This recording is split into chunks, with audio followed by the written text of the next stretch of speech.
Por favor, busquen dos textos. Primero en Romanos 8 y luego en Efesios 1.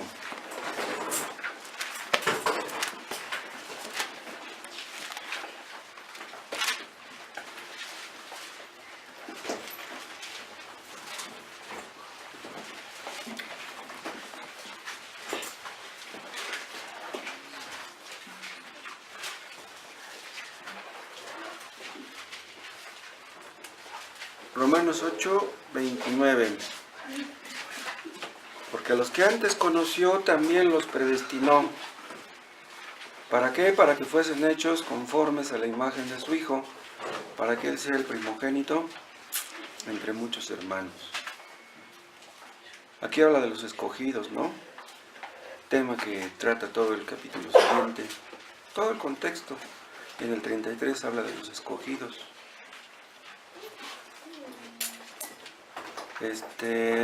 Vamos a ver este tema de la predestinación. Vean también Efesios capítulo 1.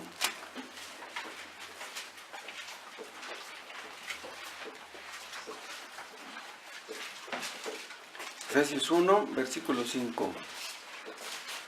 En amor, habiéndonos predestinado para ser adoptados hijos suyos, por medio de Jesucristo, según el puro afecto de su voluntad.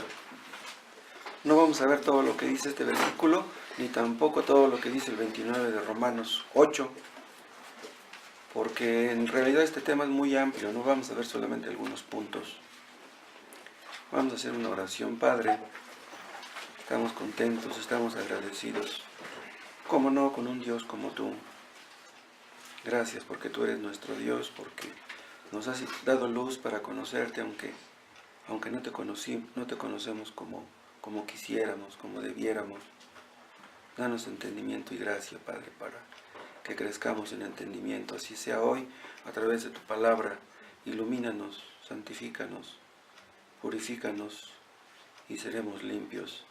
Que tu Espíritu Santo nos ayude a entender tu palabra y a ponerla por obra. Perdona nuestros pecados, Padre. ¿Cuántos cometeríamos esta semana que tal vez ni te confesamos? Nuestros pecados de ignorancia, nuestros pecados ocultos, líbranos, límpianos. En el nombre de Cristo Jesús. Amén. Esta palabra predestinar, el hecho de que Dios nos predestinó, quiere decir que Dios nos dio un destino de antemano. Dios nos dio un destino antes de que naciéramos.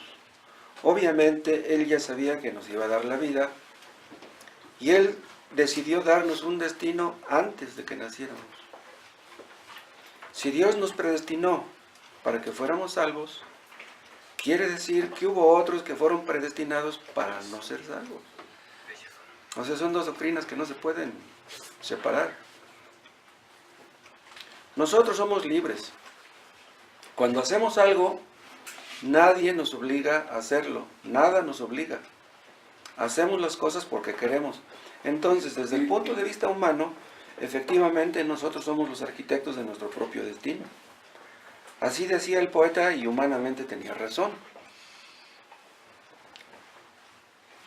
Los que ya están en el infierno ahora, los que ya están sufriendo por sus pecados, ellos entienden eso muy bien. Ellos entienden que ellos están en el infierno porque quisieron estar ahí.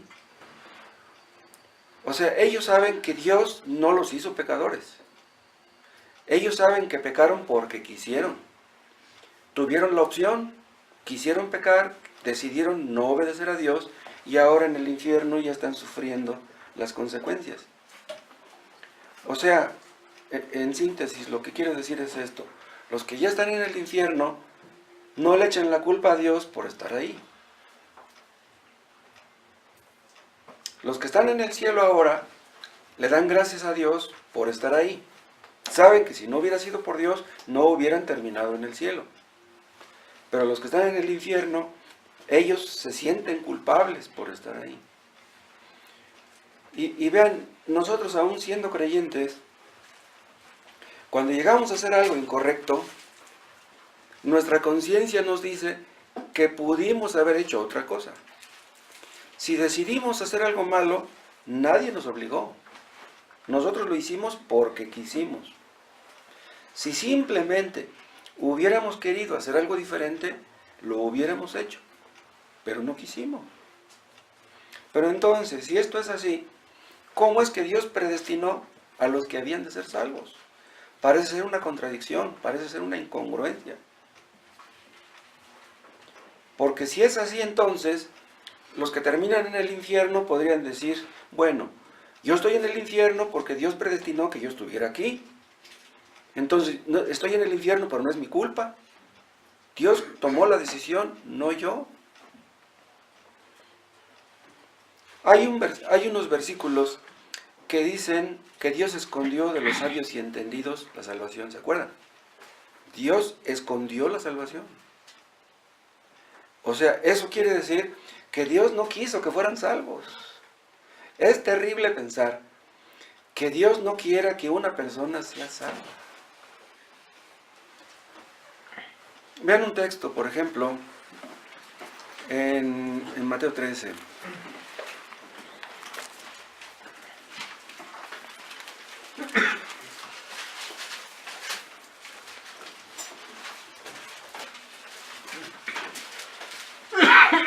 Vean lo que profetizó Dios acerca de los judíos. Esto está en Isaías, ¿no? Capítulo 6, pero aquí lo dice, lo cita Cristo en el capítulo 13 de Mateo. Dice 13:15, porque el corazón de este pueblo, habla de los judíos de su tiempo, se ha engrosado, o sea, se ha llenado de grasa, ¿no? Se ha vuelto insensible. Un corazón lleno de grasa es un corazón insensible, duro. Dice, y con los oídos oyen pesadamente, y han cerrado sus ojos, para que no vean con los ojos, y oigan con los oídos, y con el corazón entiendan, y se conviertan, y yo los sane. Bien, esto lo profetizó Isaías. Ahora díganme ustedes, ¿era posible que esto no se cumpliera? Se cumplió porque Dios dijo que se cumpliría. Entonces, Dios cerró los ojos de estos hombres para que no vieran, y cerró los oídos para que no oyeran. Además, otra cosa, más adelante, aquí en este mismo capítulo, habla de la parábola del sembrador. Parábola que de inicio los discípulos no entendían, entonces Cristo tuvo que explicárselas. Fíjense una cosa, si a los discípulos se las tuvo que explicar, ¿qué sería de los que no eran discípulos? De los que no eran convertidos. Obviamente no entendía nada. Bueno, pues hay un versículo, no lo noté, donde habla de que Cristo les hablaba en parábolas para que no entendieran. O sea, el propósito de las parábolas era ese: revelar la verdad a unos y ocultársela a otros. Entonces, los predestinados entienden las cosas. Los que no son predestinados no las entienden. Entonces, si un inconverso no entiende las cosas, entonces no es culpable por no entenderlas. Vean 1 de Timoteo 2.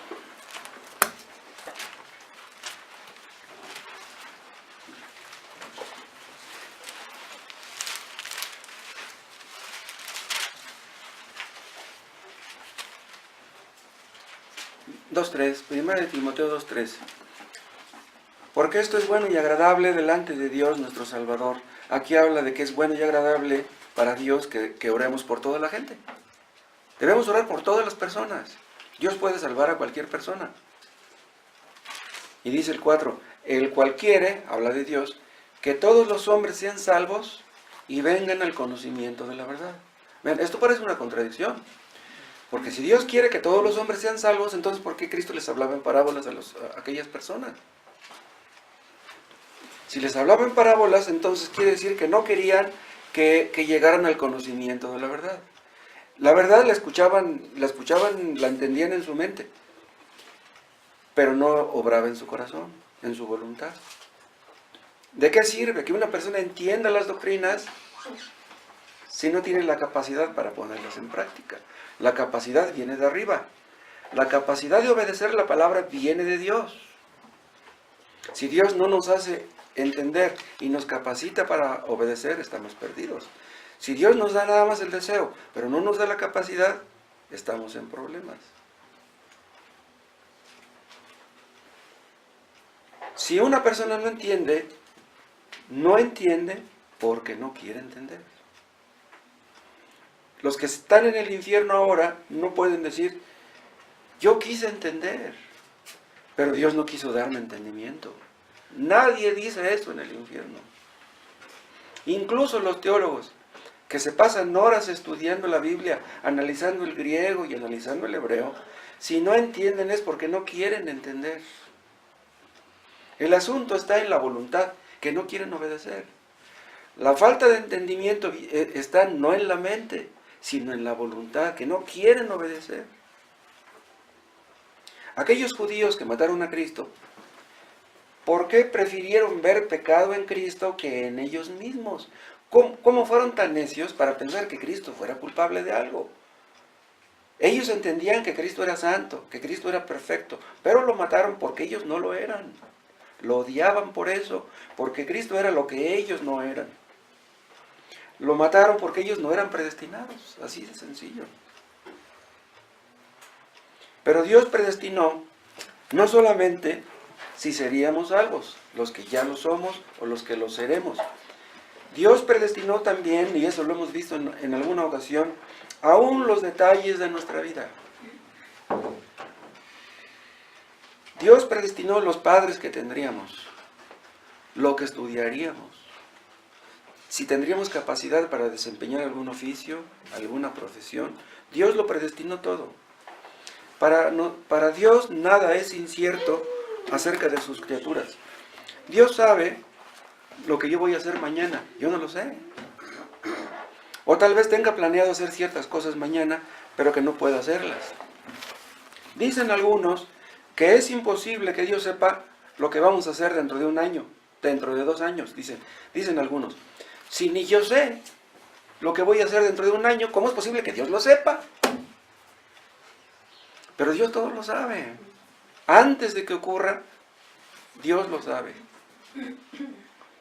Dios quiso que Judas traicionara a Cristo. Entonces, ¿Judas no es responsable? En el infierno está Judas ahora y él no dice, yo traicioné a Cristo porque estaba escrito, pero yo no quería traicionarlo. ¿Por qué lo traicioné? Eso no es posible. Judas traicionó a Cristo porque quiso. Y su conciencia se lo dijo. Y tan se lo dijo, se sintió tan culpable que no pudo soportar su complejo de culpa y fue y se ahorcó. Pero entonces, si Dios es soberano y predestina a todos los que han de ser salvos, entonces, ¿nosotros no somos responsables? ¿Vamos a negar una doctrina para el beneficio de la otra? La Biblia enseña claramente ambas doctrinas, eso lo hemos visto antes. La Biblia enseña que Dios es soberano y enseña que nosotros somos responsables. Muchos ven contradicción en el asunto, pero no lo hay. Estas son doctrinas que no necesitan ser reconciliadas. Dios decretó que Judas traicionara a Cristo, pero Judas fue libre, actuó libremente para traicionarlo. Dios no lo obligó. Dios no le puso una pistola en la espalda a Judas para que traicionara a Cristo. Dios sabía que Judas iba a traicionar a Cristo, pero Dios no le dijo, órale, traiciónalo. Vean, nosotros podemos predecir los actos de ciertas personas. Si nosotros podemos predecir ciertos actos, ¿Dios será menos? Por ejemplo, supongamos que ustedes viven en una vecindad y ustedes saben que en esa vecindad hay un muchacho que es violador. Ustedes lo saben, no lo denuncian por miedo, pero ustedes saben que es un violador. Ustedes le dirían, oye, ¿sabes qué? Mira, voy a ir al centro. Te encargo a mi hijita de 5 años, cuídamela por favor. ¿Ustedes le dejarían a una niñita a un violador? ¿Cómo se la van a dejar? No, hombre, sería el último a quien se la dejaran. Ustedes le dirían a un alcohólico, mira, cuídame esta botella de alcohol, pero no te la vayas a tomar. ¿Ustedes se la dejarían? O sea, nosotros podemos predecir lo que ellos van a hacer. Bueno, pues Dios sabía lo que había en el corazón de Judas y dijo, este va a traicionar a Cristo. Porque había pecado en Judas que él nunca quiso admitir, que nunca quiso confesar. Y de eso no fue culpable Cristo, no fue culpable Dios. Dios decretó que yo me arrepintiera. Él me dio el arrepentimiento. Pero vean, Dios decretó que yo me arrepentí, que yo me arrepintiera, pero yo me arrepentí. Y no hay ninguna contradicción en esto. O sea, Dios no me obligó a arrepentirme. Lo que estoy diciendo es que no somos títeres. Ni los cristianos somos títeres, ni los inconversos tampoco. Acuérdense ustedes del caso de los judíos del Antiguo Testamento que pecaron en contra de Dios, se opusieron a Él, y Dios decretó que el rey de Babilonia los invadiera con su ejército. Dios decretó que el rey de Babilonia invadiera Jerusalén. Pero después Dios castigó al rey de Babilonia y a sus ejércitos. O sea que ellos fueron responsables de lo que hicieron. Dios permitió, Dios decretó, incluso podríamos usar esta palabra, Dios decretó que la serpiente engañara a Eva. Entonces, ¿Dios es culpable del pecado de Eva? ¿Del pecado de Adán?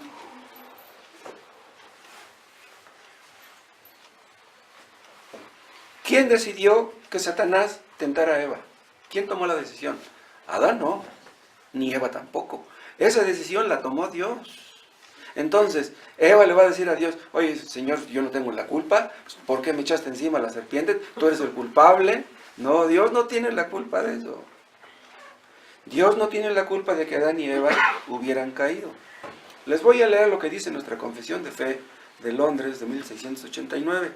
En el capítulo 3 dice así: Dios desde la eternidad, por el sabio consejo de su voluntad, ordenó libre e inalterablemente todo lo que sucede. Sin embargo, lo hizo de tal manera que Dios no es autor del pecado, ni comparte con los pecadores la responsabilidad del pecado, ni hace violencia a la voluntad de sus criaturas. O sea, Dios no los obliga a pecar, ni quita la libertad. O sea, el hombre es libre para pecar. Dice, ni contingencia de las cosas secundarias. ¿Saben qué quiere decir la palabra contingencia? Algo contingente es algo que puede suceder o no, algo casual. Dice, Dios no quita la contingencia de las causas secundarias, sino más bien las establece. Por ejemplo, algo contingente es un accidente. Si un coche atropella a un perro, aún eso estaba predestinado por Dios. Nada ocurre si Dios no lo permite. Entonces, Dios ha establecido las causas secundarias. Porque si no hubiera causas secundarias, no habría causas primarias. ¿Acaso Dios no pudo haber impedido que Judas traicionara a Cristo? ¿No pudo? Porque no lo hizo. En el infierno Judas podría haber dicho, o podría estar diciendo, Dios, ¿por qué no impediste que yo traicionara a Cristo? Debiste de haberlo hecho. Estoy sufriendo aquí porque tú no lo impediste. Pero ¿quién le va a echar la culpa a Dios de eso? Dios no es culpable de nuestros pecados. Nuestra conciencia nos lo dice. Cuando pecamos, claramente entendemos que nosotros somos responsables. Entonces, Dios sabía que en el corazón de Judas había codicia. Y Dios usó la codicia de Judas para que sus propósitos, los de Dios, se cumplieran. Estaba escrito, Isaías lo dijo, que los judíos iban a rechazar a su Mesías y que lo iban a matar. ¿Era posible que no lo mataran? ¿Era posible que Cristo no muriera en la cruz? Tenía que morir. Estaba escrito el día que moriría. Estaba escrito la hora en que moriría. Todo estaba fríamente calculado por Dios. Judas traicionó a Cristo exactamente en el momento en que Dios quiso que lo traicionara. Y eso lo predijo Isaías 800 años antes de que sucediera. Estaba escrito que cuando Cristo muriera en la cruz, sobre su ropa echarían suertes. ¿Se acuerdan de eso? Vean el Salmo 22. Este es uno de los famosos salmos mesiánicos, o sea que hablan de los sufrimientos del Mesías. Salmo 22.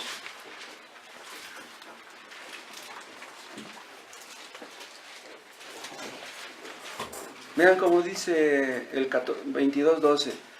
Aquí habla Cristo, aquí no habla David, vean, aquí está hablando Cristo. O sea, son cosas que Dios le reveló a David, ¿no? 22:14. He sido derramado como aguas y todos mis huesos se descoyuntaron. Esto es lo que ocurrió cuando Cristo estaba colgando en la cruz. Sus huesos se descoyuntaron. Sus huesos se zafaron, estaba colgando. Todo el peso de su cuerpo estaba colgando en la cruz. Dice, mi corazón fue como cera, derritiéndose en medio de mis entrañas. Como un tiesto se secó mi vigor y mi lengua se pegó a mi paladar. O sea, tenía tanta sed. Y me has puesto en el polvo de la muerte. Porque perros me han rodeado, así los describe a los judíos que buscaban su muerte. Me ha cercado cuadrilla de malignos. Horadaron mis manos y mis pies. Vean, habla de los clavos en sus manos y en sus pies. Y dice el 17. Contar puedo todos mis huesos. Entre tanto ellos me miran y me observan. Y vean lo que dice el 18.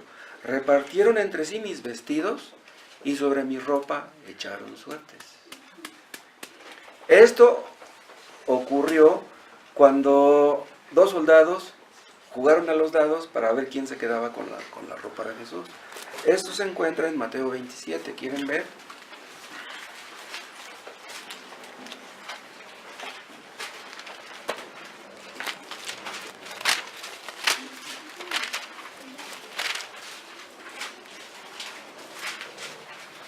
Mateo 27, 35. Cuando lo hubieron crucificado, repartieron entre sí sus vestidos, echando suertes, para que se cumpliese lo dicho por el profeta, por David, ¿no? Aquí se le ve como un profeta. Dice, partieron entre sí mis vestidos y sobre mi ropa echaron suertes. Vean, 1000 años antes de que esto ocurriera, Dios lo predijo. Tenía que cumplirse. Pero vean, aquellos soldados que echaron suerte sobre las ropas de Jesús, ellos no sabían que al hacerlo estaban cumpliendo una profecía. Ellos no conocían las Escrituras. Ellos no eran judíos. Ellos actuaron libremente. Dios no les dijo, órale, ahí les van los dados para que echen las suertes. Vean también en Mateo 27, el versículo 3, 27:3. Entonces Judas, el que le había entregado, viendo que era condenado, o sea, viendo que era condenado por su misma conciencia, ¿no? Devolvió arrepentido las 30 piezas de plata a los principales sacerdotes y a los ancianos, diciendo, yo he pecado entregando sangre inocente. Vean, aquí aparentemente Judas se está arrepintiendo, ¿o no? Incluso en el versículo 3 dice, devolvió arrepentido.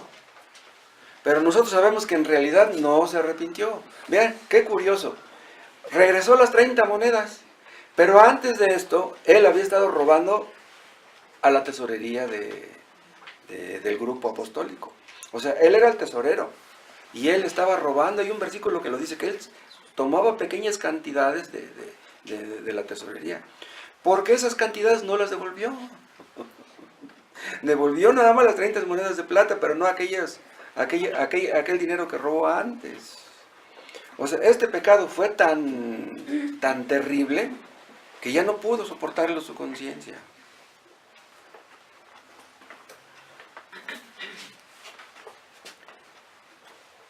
La conciencia le dijo a Judas, de una manera terrible, que lo que había hecho era algo incorrecto.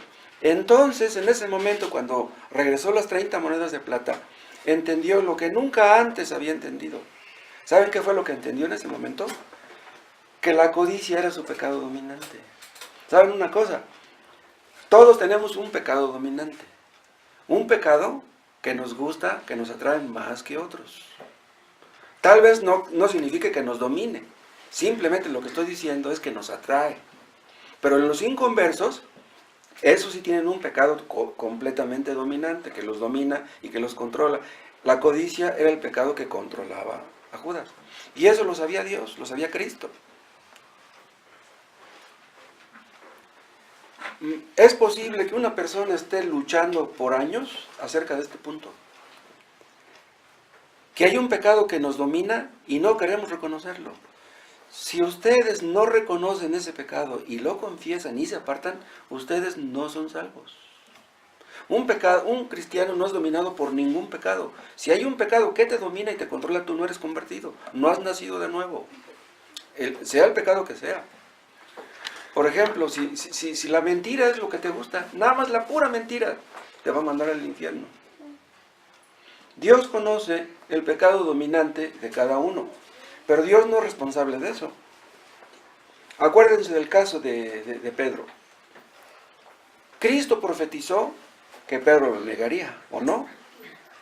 Entonces, cuando Pedro negó a Cristo, dijo, Señor, tú tienes la culpa porque tú profetizaste que yo te iba a negar. No, Pedro fue responsable. Cristo profetizó que cuando Pedro le negara, el gallo cantaría, ¿se acuerdan? Entonces quiere decir que el gallo cantó exactamente cuando Dios quiso que cantara. ¿Cómo ven? Si yo le ofrezco una botella de vino a un borracho, yo sé perfectamente que la va a aceptar. Pero cuando yo le regalo la botella de vino a un borracho, yo no lo obligo a aceptarla. Él es libre para rechazarla. Si quiere, sabes que no quiero esa tentación. Ese vino me hace daño. Mejor llévate tu botella. No me traigas una tentación. Pero no. Es libre para rechazarla. Pero como su corazón ama el vino, yo sé que la va a aceptar. Nadie lo obliga a aceptarla. Dios ordena por todas partes que los hombres se arrepientan de su pecado. Es una orden. Arrepentíos y creed en el Evangelio. Dios quiere que creamos en Cristo. Es una orden.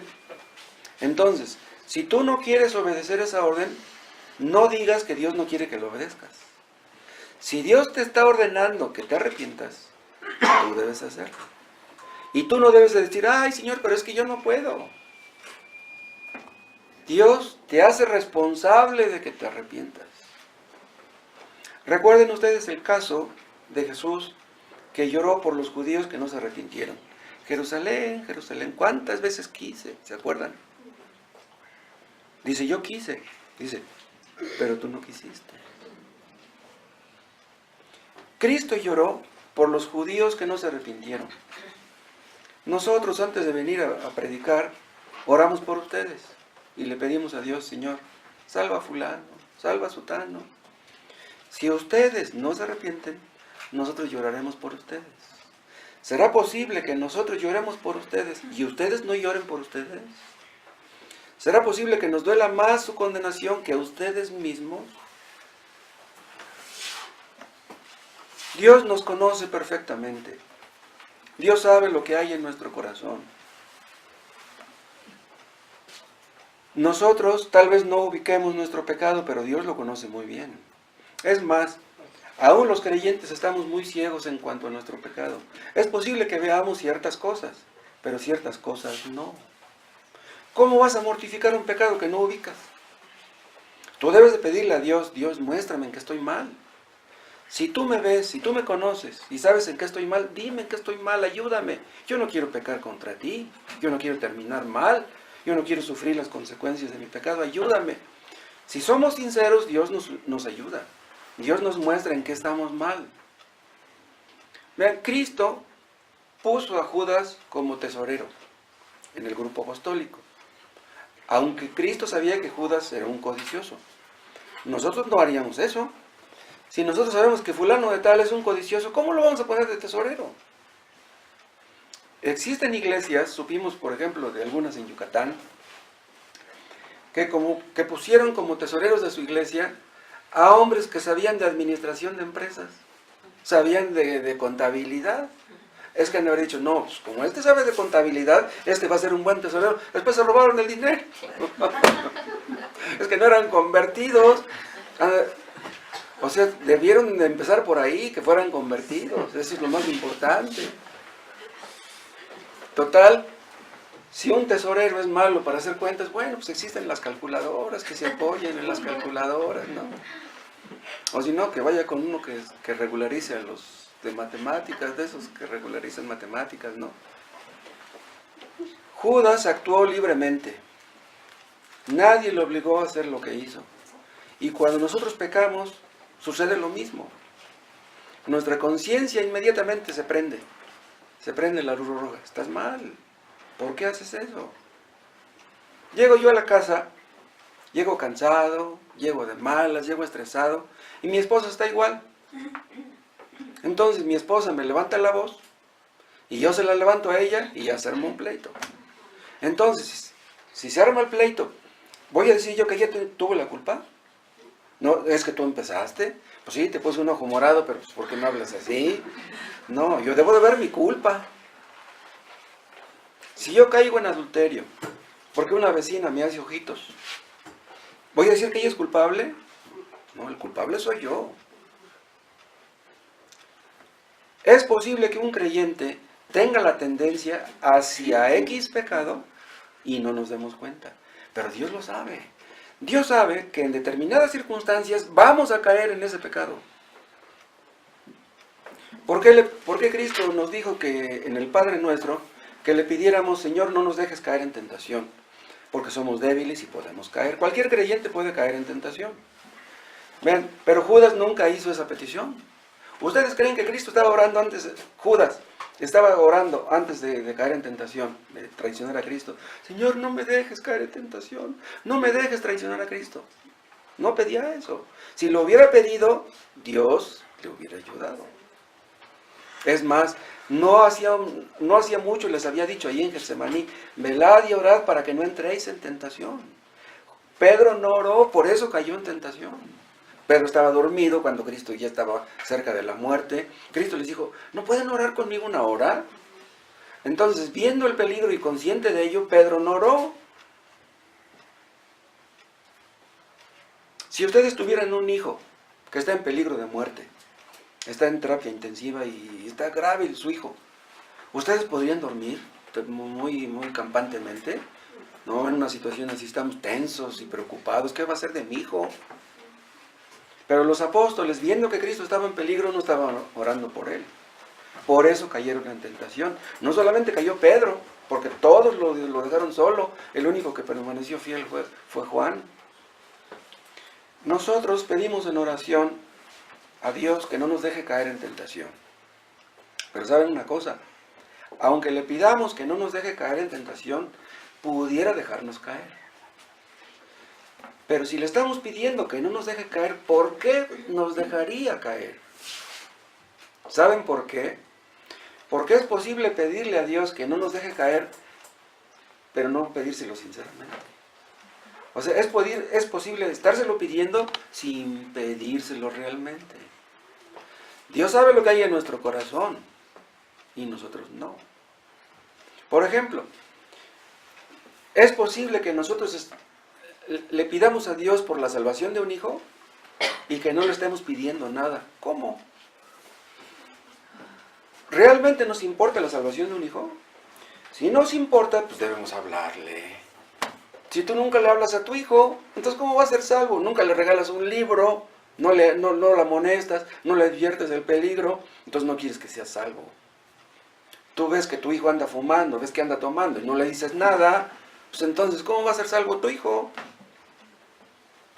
Vean el Salmo 139.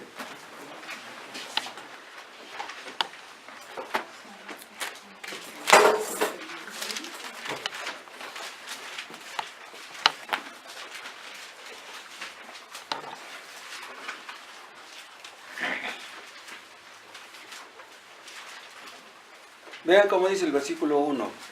Oh Jehová, tú me has examinado y conocido. Y ahora pasen al 23. Examíname, oh Dios, y conoce mi corazón. Pruébame y conoce mis pensamientos. Y ve si hay en mí camino de perversidad y guíame en el camino eterno. Escuchen, ¿Dios necesita examinarnos para saber lo que hay en nosotros? No, Él no necesita examinarnos. Los que necesitamos examinarnos somos nosotros. Entonces le pedimos a Él que nos examine y que nos diga en que estamos mal. Y ya después, entendiendo en que estamos mal, poner el remedio. Porque ¿de qué serviría que Dios nos dijera estás mal en algo y nos quedamos después con los brazos cruzados? Hay un versículo que ustedes recordarán que dice, engañoso es el corazón y perverso, más que todas las cosas. Este versículo se aplica a todos, creyentes e incrédulos. O sea, nuestro corazón es engañoso, nos engaña. Nuestro corazón es malvado. Nuestro corazón nos hace creer que somos buenos, que somos muy inteligentes, que merecemos el amor de los demás, que merecemos lo que tenemos porque hemos sido muy trabajadores, porque hemos sido muy ahorrativos. Los demás no tienen porque son tontos. Nosotros merecemos lo que tenemos, es más, merecemos más de lo que tenemos. Nuestro corazón nos engaña. Entonces, vean, si Dios nos deja caer en tentación, ¿saben por qué lo hace?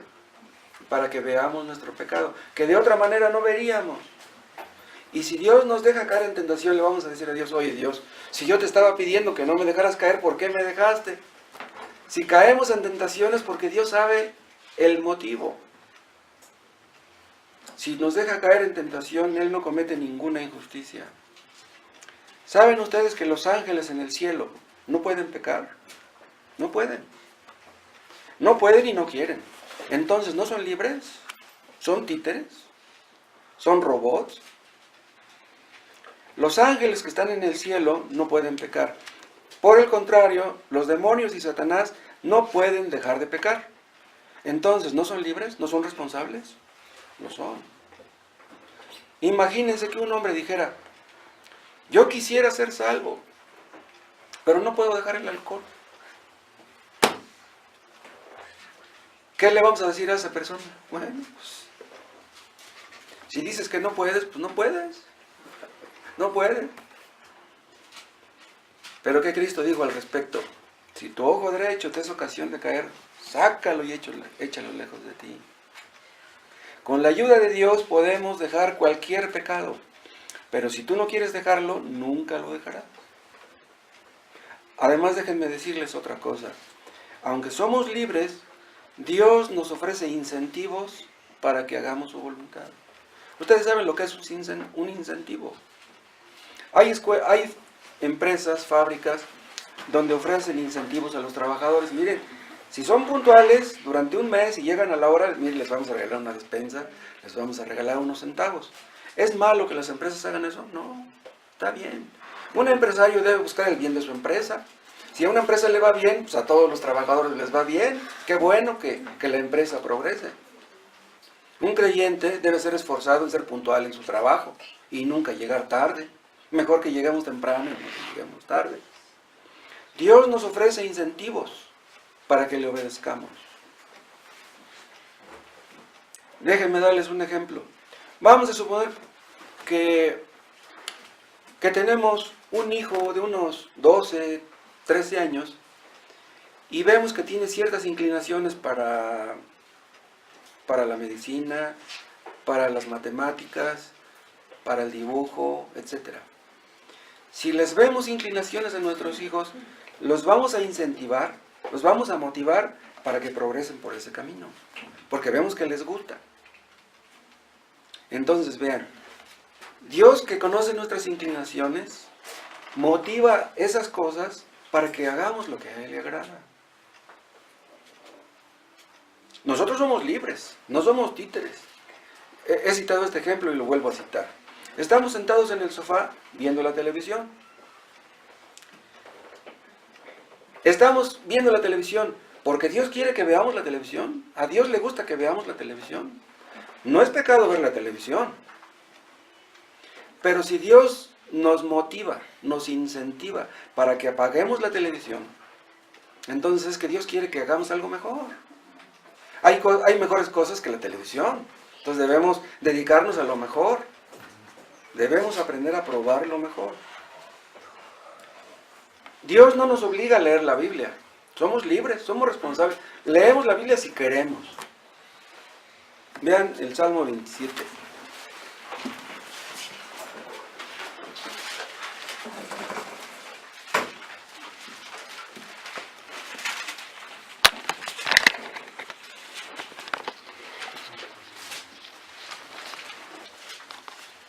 Versículo 8. Este versículo lo hemos visto en más de una ocasión. Dice David, mi corazón ha dicho de ti, buscad mi rostro. Vean lo que dice, mi corazón ha dicho de ti, buscad mi rostro. ¿Qué quiere decir esto? O sea, mi corazón me dice que Dios me pide que le busque. Yo siento dentro de mí, Dios me dice, Moisés, búscame. Ahora, ese es el incentivo, esa es la motivación. Dios me dice, búscame. ¿Cómo voy a reaccionar yo? Dice después, tu rostro buscaré, oh Jehová. Esa es la resolución del creyente. Mi Dios me dice que le busque, voy a buscar. Y cuando nosotros nos acercamos a Dios, Él se acerca a nosotros, es lo que dice Santiago 4. Cuando Dios ve que nos acercamos a Él, Él se acerca a nosotros y su presencia es cada día más real, más palpable. En cambio, si nos alejamos de Él, si no queremos estudiar su palabra, si no queremos escuchar la predicación, si no queremos orar, entonces dice Dios, no, pues este no quiere. Yo quiero que me busque, pero pues Él no quiere buscarme. Si ustedes no son salvos, lo vuelvo a decir, es porque no han querido serlo. No le echen la culpa a Dios. No digan, yo he querido arrepentirme, pero Dios no ha querido. Es que no soy predestinado, es que no soy escogido. No. Si ustedes no son salvos es porque no han querido.